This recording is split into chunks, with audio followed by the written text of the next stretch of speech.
My new girlfriend and I just bought a place together, with your savings. She's everything you'll never be. The message glowed on my phone screen at 3 a.m. in my cramped barracks room in Bavaria. I stared at the photo attached. My husband Darren grinning like an idiot next to a blonde woman barely out of college, both holding a sold sign in front of a 2-story house I'd never seen before. My name is Valerie Morgan, and I'm a 35-year-old logistics officer in the United States Army, currently deployed at a base in Germany. For 6 months, I'd been coordinating supply chains and managing military operations, while my husband back in Austin, Texas, had been exploring his entrepreneurial freedom, which apparently meant exploring unemployment benefits and my bank account. I set my phone down carefully, my hands steadier than they had any right to be. Around me, the base was quiet, except for the distant hum of generators and the occasional footsteps of night patrol. I'd been sending money home every month, $2,000 religiously transferred to our joint account that we'd both agreed would help my parents retire and serve as our house down payment when I returned. "Wow, you're so smart," I typed back, my fingers moving with deliberate calm. The rage would come later. Right now, I felt something colder, more calculating. Darren had always been impulsive, but this crossed every line we'd drawn in our 8-year marriage. The woman in the photo, all fake tan and Instagram poses, looked young enough to be his daughter. Her name was probably something trendy.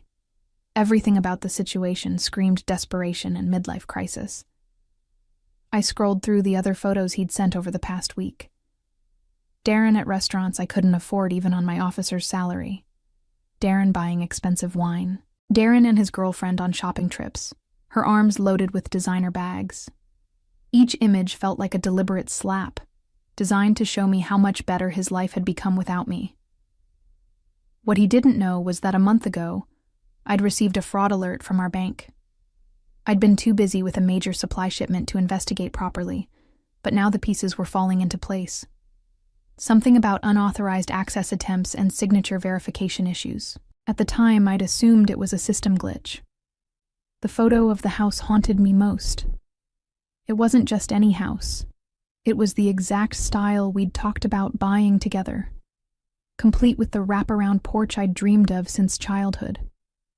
He'd taken our shared vision and twisted it into his betrayal. I reached for my secure phone. It was time to make some calls.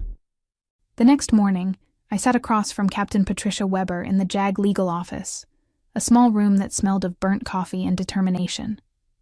Patricia was in her 40s, sharp-eyed, and had seen enough military spouse betrayals to fill a handbook.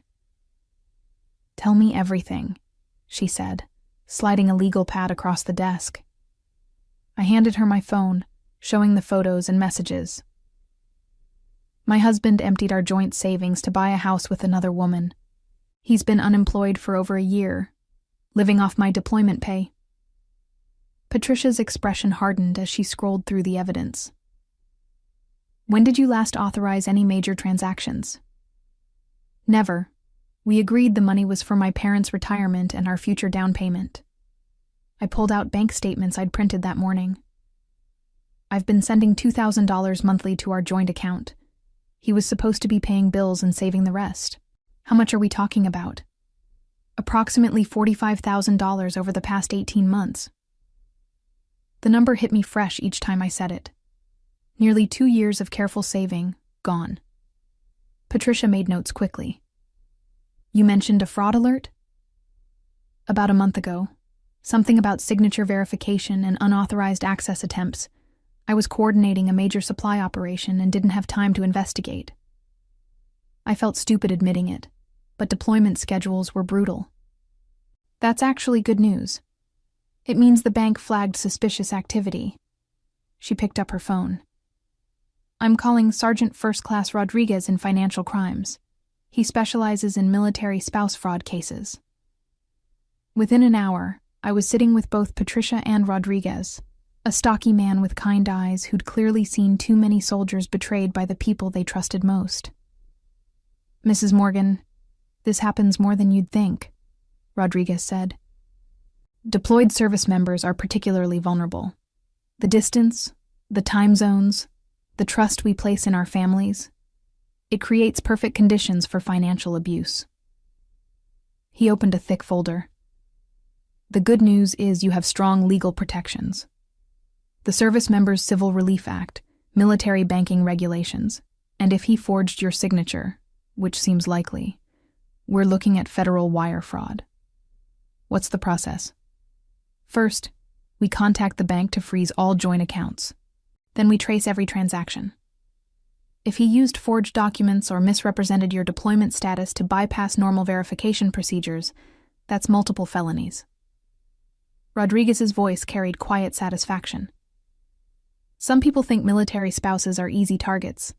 They're about to learn otherwise. I felt something shift inside me, the first stirring of hope since seeing those photos. By that afternoon, I had a full financial investigation team working my case. Staff Sergeant Jennifer Clark, a forensic accountant with the military police, had pulled transaction records going back 2 years. The picture they painted was worse than I'd imagined.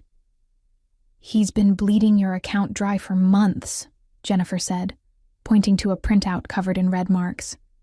"Small amounts at first, 300 here, 500 there. Classic pattern of financial abuse. The victim doesn't notice until it's too late." I studied the highlighted withdrawals. Restaurant charges at places I'd never heard of. Online purchases for electronics, clothing, jewelry. Cash advances that happened almost weekly. I thought he was just struggling with unemployment.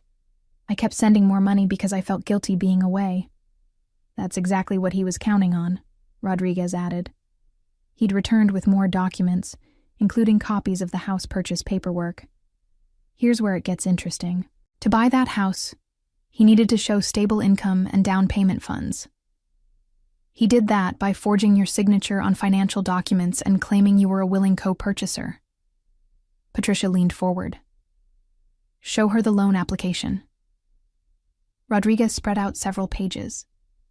There, in handwriting that almost looked like mine, was my signature on mortgage documents. My supposed income was listed as my full military salary plus a fictional consulting business. My deployment was misrepresented as a temporary assignment, suggesting I'd be returning to Texas permanently within months. "He told them you were deployed, but actively participating in the purchase," Jennifer explained. "Made it seem like you were shopping for houses via video calls and had given him power of attorney for the closing." I felt physically sick. Power of attorney that doesn't exist. Correct. Which makes every document he signed a forgery and every representation he made fraud. Rodriguez's tone was grimly satisfied. "The girlfriend's involvement makes it worse. She signed documents claiming to know you personally and confirming your consent to the purchase. She's never met me." "Conspiracy to commit wire fraud," Patricia noted. They both knew the representations were false. Jennifer pulled out her laptop. "I've already contacted the title company and the bank. The Service Members Civil Relief Act gives us significant leverage here. When they find out a deployed service member's signature was forged and their protected funds were misused, everything stops." "What happens next?" "Tomorrow morning, investigators from the Office of Service Members Civil Relief will be waiting at the title company," Rodriguez said. "Darren and his girlfriend are scheduled to complete the final closing paperwork at 10 a.m. Texas time." I looked at the photo of the house again. My dream home bought with my betrayed trust. "Will I get the money back?" "Every penny," Patricia assured me. "Plus interest, penalties, and probably their legal fees when this is over." For the first time in days, I smiled. My husband thought he was so smart, but he'd just committed federal crimes with a paper trail that would make prosecutors' jobs easy. The next morning, I found myself pacing the communications room at 4 a.m., calculating time zones obsessively. It was 9 a.m. in Austin, 1 hour before Darren and Tiffany's scheduled closing. I'd barely slept, running through every possible scenario of what was about to unfold. My secure phone buzzed with an encrypted message from Rodriguez. "Assets frozen. Team in position. Will update hourly." Patricia found me there, clutching a cup of coffee that had gone cold hours ago. You know you don't have to watch this unfold in real time, she said gently. Yes, I do. I couldn't explain why, but I needed to be present for this moment, even from 4,000 miles away. He spent months planning this betrayal, sending me those photos to hurt me. I want to know the exact moment it all falls apart. She sat down beside me. Jennifer's team found more evidence overnight. Your husband's been living quite the lifestyle on your deployment pay. I looked up from my phone. What do you mean?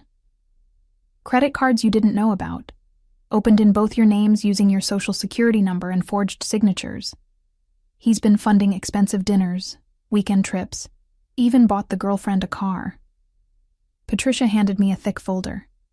Total debt in your name, $78,000. The number hit me like a physical blow. 78,000? I'd been careful with money my entire adult life, building credit slowly, saving religiously. How is that even legal? It's not. Identity theft, fraud, forgery. He's been busy. She pointed to specific charges. Look at the timeline. Most of these purchases happened right after you deployed, when he knew you'd be too busy to monitor accounts closely. I stared at charges for jewelry stores, luxury hotels, expensive restaurants, a $3,000 weekend at a resort in San Antonio, $5,000 at a high-end clothing boutique. While I was eating MREs and sleeping in a barracks, he was living like a millionaire. My phone buzzed again. Subjects arrived early, investigators in conference room adjacent to closing office. They're there, I told Patricia, my heart racing. She squeezed my shoulder. Whatever happens next, remember that you're not the victim here anymore. You're the one who caught them. At exactly 10:15 a.m. Texas time, my phone rang. It was Rodriguez, calling from Austin. Valerie, we got them. I put the call on speaker so Patricia could hear. What happened? They walked into the title company like they owned the world. Darren was actually bragging to the girlfriend about how easy it had been to access your money. Said military wives were too trusting and stupid to notice anything. My hands clenched into fists. He said that? In front of 2 investigators who recorded every word. Rodriguez sounded pleased. When the title company representative told them there was a problem with the signatures, Darren got belligerent. Started yelling about how his wife was deployed and couldn't be expected to come in person for every little detail. Then what? That's when Officer Janet Martinez from Service Member Civil Relief introduced herself. She explained that forging a deployed service member's signature on financial documents was a federal crime, and that all assets related to the transaction were being frozen pending investigation.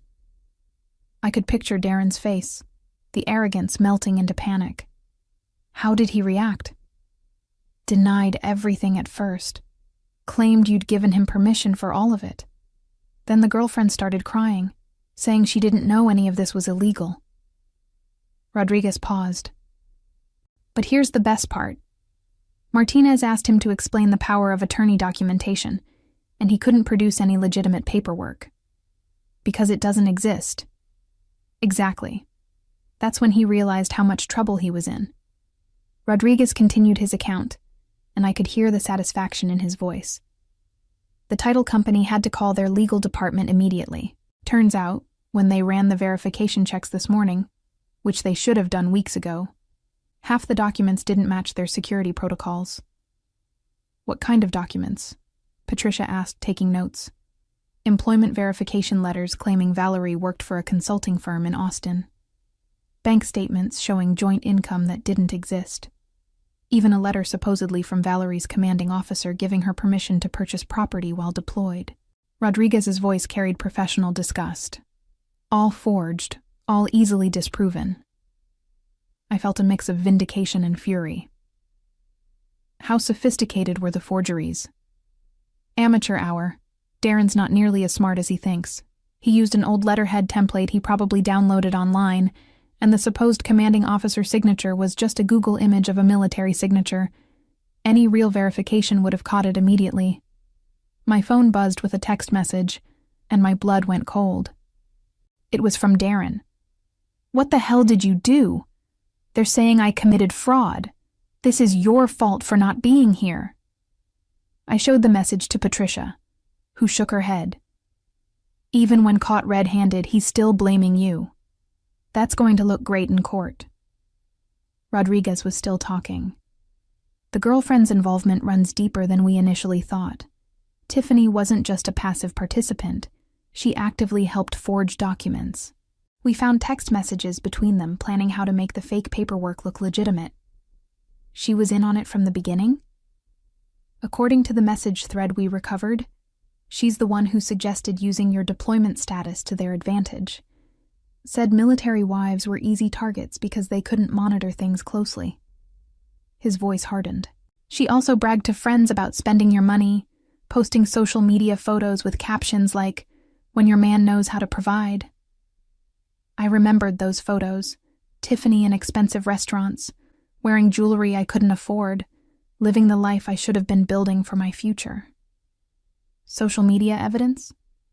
Screenshots of everything. She documented their entire fraud scheme thinking it made her look successful. Every expensive dinner, every shopping trip, every luxury purchase, all time-stamped and geotagged. Rodriguez sounded almost amused. "Criminals who post their crimes online make our jobs much easier."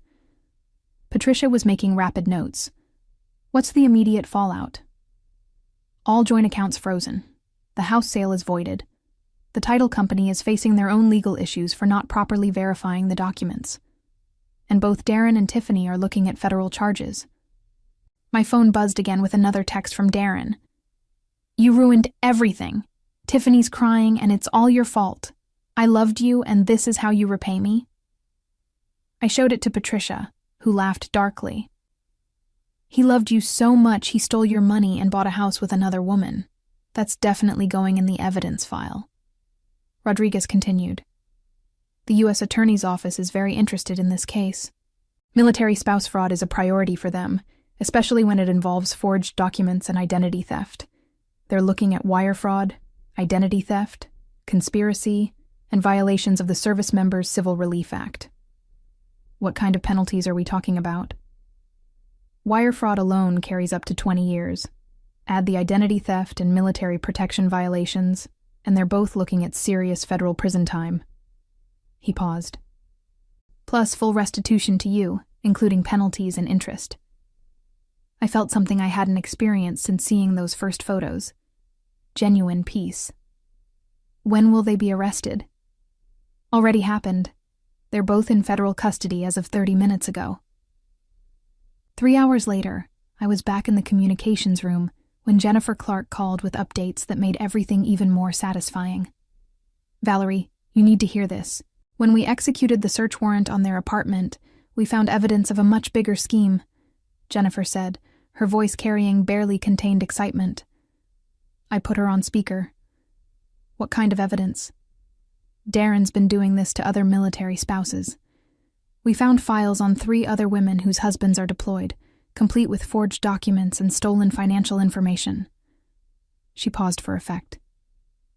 "He wasn't just betraying you. He was running a military spouse fraud operation." Patricia's eyebrows shot up. "Other victims?" "All logistics or supply officers like Valerie, all deployed to locations with challenging communication schedules. He specifically targeted women in positions where they'd be too busy to monitor accounts closely." Jennifer's tone turned grim. "Tiffany helped him research the targets through social media, identifying spouses with good credit and steady military income." I felt sick thinking about other women going through what I'd experienced. "How much money total?" "Preliminary estimate is over $200,000 across 4 victims, including you. But here's where it gets interesting. The girlfriend wasn't just his accomplice. She was the mastermind." That revelation hit me like a slap. "Tiffany planned this?" "According to seized communications, she approached Darren after meeting him at a bar 6 months ago. She'd researched military spouse fraud techniques online and was looking for someone with access to deployed partners." Jennifer's voice carried professional disgust. She specifically targeted older, unemployed men married to successful military women. Patricia was furiously taking notes. So this was premeditated identity theft operation? Gets better. Tiffany's real name is Tiffany Rodriguez. She's been using multiple identities to run romance scams for years. The Instagram fitness coach persona was completely fake, designed to attract men like Darren who were feeling insecure about their wives' success. I thought about those photos again, my husband grinning beside someone who'd manipulated him into destroying our marriage. Was any of their relationship real? Based on the evidence, she was planning to disappear once they'd stolen enough money to buy the house outright. The mortgage was just a temporary step. She intended to refinance or sell quickly, taking her share and moving on to the next target. My phone buzzed with yet another message from Darren. They're saying Tiffany is a criminal who used me. You have to help me. I made a mistake, but I didn't know she was lying about everything. I showed the message to Patricia, who rolled her eyes. Now he wants your help. Classic manipulation, Jennifer continued. The best part is that their arrest was recorded by the title company's security cameras. Darren completely lost it when he realized the scope of the charges. Started screaming that Tiffany had lied to him about everything, that he thought you'd given permission for the house purchase. Did he really believe that? Hard to say. The messages we recovered suggest he knew it was wrong, but convinced himself he deserved your money because of your successful career. Jennifer's voice softened slightly. He also wrote several drafts of messages to you that he never sent. Apologies mixed with resentment about feeling like a failure compared to your military achievements. I felt an unexpected pang of sadness. Our marriage had problems, but I'd never imagined they'd lead to federal crime. What happens to the other victims? We're contacting them today. Thanks to your case, we can recover their money and prevent Tiffany from targeting anyone else. Jennifer paused. You probably saved several families from financial ruin. That thought gave me something I hadn't expected. Purpose beyond just personal justice. 2 weeks later, I received a call that made everything worth it. Rodriguez was calling from the federal courthouse in Austin, where Darren and Tiffany had just appeared for their arraignment. Valerie, you should have seen it, he said, barely containing his amusement. Darren showed up thinking he could charm his way out of federal charges. Wore his best suit, brought character references, the whole performance. I was sitting in my barracks room, finally able to sleep normally again now that justice was moving forward. How did that work out for him? About as well as you'd expect. The federal prosecutor laid out the entire scheme, the forged documents, the identity theft, the conspiracy with Tiffany, the other victims. When they got to the part about him bragging to investigators about how easy it was to steal from military wives, his lawyer actually put his head in his hands. I couldn't help but smile. And Tiffany? Even better. Turns out she had warrants in 3 other states for similar fraud schemes. The Instagram fitness coach thing was just her latest identity.